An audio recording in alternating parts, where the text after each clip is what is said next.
and welcome to another edition of Vaccine Truth News. Tonight we're breaking 600 million impressions.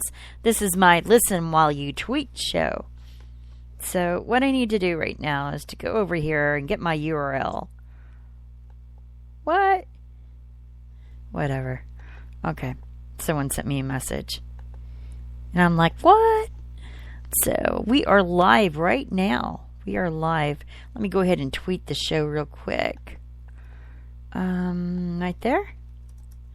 Listen while you tweet. Breaking 600 million. Whoops, I should spell million correctly. Impressions for CDC whistleblower. Let me see if I can get Tanner's dad to help us out. His name is Tim. Tanner's dad has a name other than dad, of course. See, Tanner's dad, can you do a countdown? Okay. All right, we'll see if he can respond. He's busy tweeting, and, it's the time of night when the kids go to bed. At least in my house. Well, actually, they're already in bed. Sleeping. Yes. Let's see. Okay. Shannon Primer, she had retweeted a retweet that I had done. Marathon John, he said to please retweet. So I did. And his tweet was, vaccines causing injury to our military. And this is true. I did not know this. Let's go ahead and click on the link. It's the Tampa Bay News Military Retired Marine. I'm waiting for it to pull up. Tampa Bay Times. Winner of 10 Pulitzer Prizes. That's amazing that they've won that many. Retired Marine Sergeant Major seeks answers for illnesses. Let's find out what they're talking about. The illness, this is from Lithia, Lithia. Let's see where that is. The description of the sergeant, the Marine veteran.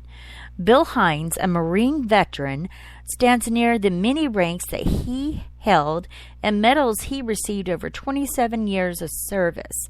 Hines believes the anthrax vaccine he received for an overseas deployment has ruined his health. He says he was forced to retire because of health problems and is frustrated that the government will not acknowledge the vaccine made many troops ill. Now, part of the reason they will not acknowledge it, that even in the military, you sign your rights away to receive compensation, even more so in the military than the regular population. Now, if you and I have a loved one, and many people listening, they know this, or like, we know this. If you have a loved one that has a vaccine reaction that results into a injury, or God forbid, death, you do not have the right to sue the vaccine manufacturer. Wayne Road wrote a book on the vaccine court, and it's really a tort system, as he explains well in his book.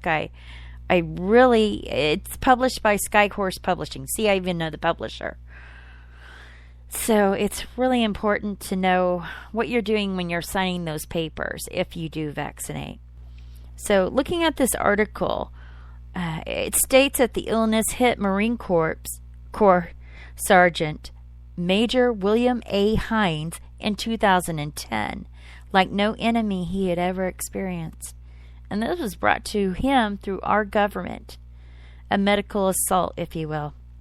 Going back to the article, it says, assigned to the 4th Assault Amphibian Battalion headquarters in Tampa, Hines went on a 4-mile run, something he'd done hundreds of times in more than 2 decades as a Marine.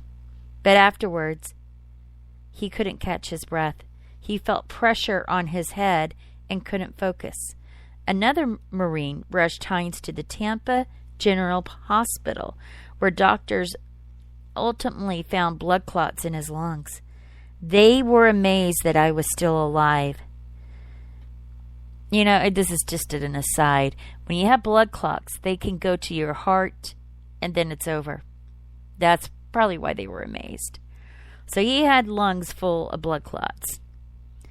So going back to the article, in the 4 years since, the 46-year-old Lithia, I'm sorry, I'm probably butchering it, resident's health had steadily worsened, though his doctors are unsure why. Hines, who achieved the highest non-commissioned rank in the service, was forced to retire in 2013 after 27 years in the course. Once a model of fitness, he's now too sick to work.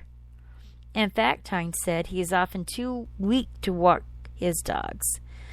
The cause, Hines believes, is something the government gave him to protect him from biological warfare, the anthrax vaccine.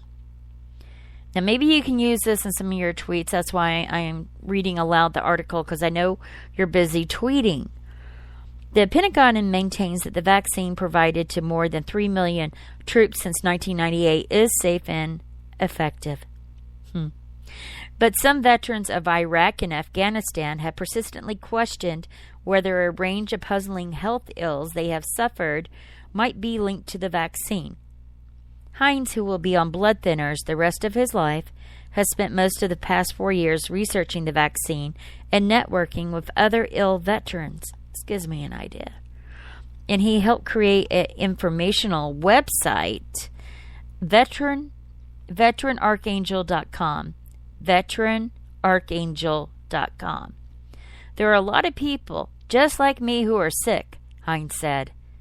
Well, why don't we find this guy and interview him? I think this is a great idea. We're broken, and we want to know how to get ourselves fixed. We want answers, but we haven't gotten any. Military health and Marine Corps officials could not be reached for comment during the holiday week. I bet they couldn't. It doesn't matter what week it was, they would not comment. All right, back to the article. The safety and efficiency of the vaccine has been well documented, and this nation owes its service members that are going into harm's way the best possible protection this country can afford them to be able to operate in any number of environments, a Pentagon spokesman told CNN in 2008. But some investigative reports have suggested the vaccine triggered a series of adverse autoimmune reactions and diseases, from lupus to aching joints and chronic pain. Such symptoms are often lumped together as Gulf War syndrome. In the book Vaccine A, journalist Gary Matsumoto, Matsumoto, Matsumoto, argues that the government spiked the anthrax vaccine with a booster called squalene, Squalene. Squalene, if you're wanting to use that for a tweet, to make it more effective. But this booster sickened veterans by causing a supercharged reaction in the immune system, the book said. I bet. Of course it did. Okay, back to the article. The Pentagon denies adding squalene, though it acknowledged that some of the vaccine may have been contaminated with trace amounts of the additive that it claimed were harmless. Yeah, we know harmless, don't we, guys? Tulane University researchers found squalene antibodies in the blood of the sick veterans it tested, including those who received the same vaccine lot as Haynes did in 2003. That year, Haynes said, he became acutely ill in Kuwait. After receiving the vaccine in the States, he suffered vomiting, diarrhea, fever, and fatigue over the course of several weeks. He said that he was almost sent back home, but eventually recovered. He thought of little of the incident until he became very ill in 2010. After he was rushed to TGH, which is Tampa General Hospital, in 2010, Haynes says his wife Janine found Vaccine A and was startled to see the book describing how others who received the vaccine had suffered some of the same symptoms as her husband. It just nailed everything that happened to me, Haynes said. A test to detect squalene antibodies in the blood of those who received the vaccine has been developed, but is not available, something that especially angers Hines. He said the test would help link symptoms to squalene or even rule it out. Haynes said that he's been frustrated by his inability to get the Marine Corps leadership to answer basic questions about the vaccine. It's pretty disappointing, he said. I think my family deserves an answer. He said doctors had seen through TRICARE, the military health system, treat the symptoms, and are reluctant to discuss causation. I bet they're reluctant. Hines said he suffers from frequent pain, severe fatigue, aching joints, headaches, and is easily winded. The severity of the symptoms has worsened in the past 6 months. I wake up every morning and feel like I'm extremely hungover.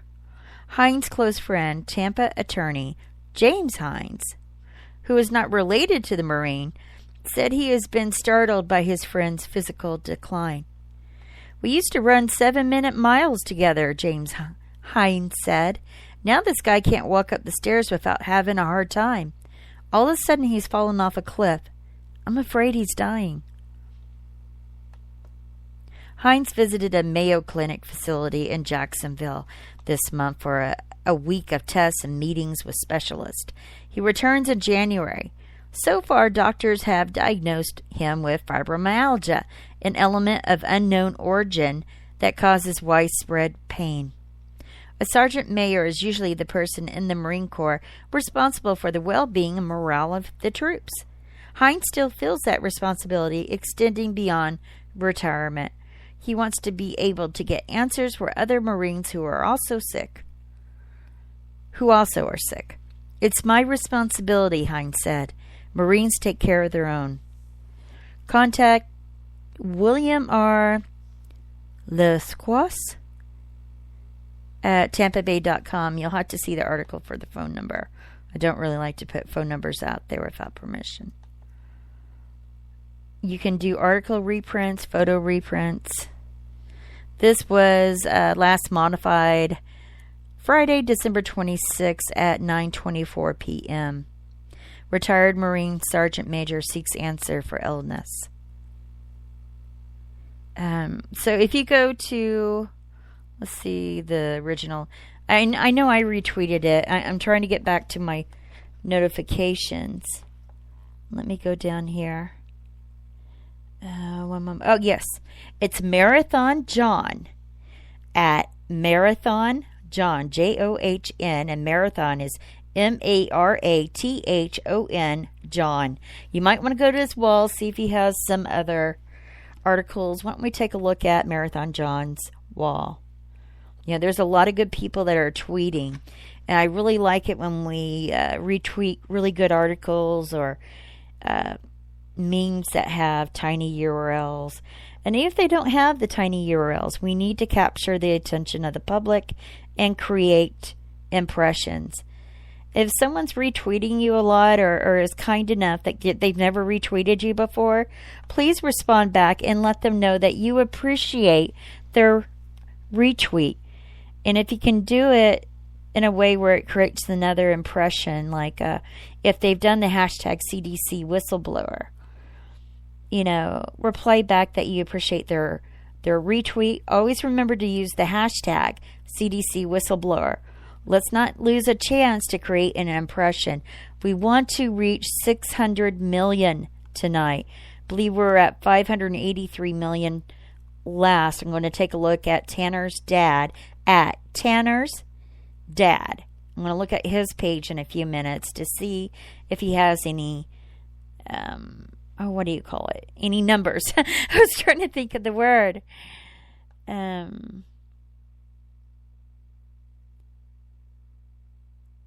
Well, apparently John Marathon does not like to have any trolls. That's good, John. He has a lot of articles on his page. If you're looking to retweet some articles that are significant to our cause, please take a look at his page on that. Apparently he's had some problems with Twitter bots.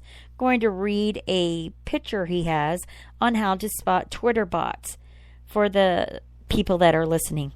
A bunch of random tweets with no common themes. Tweets are often truncated or make no sense.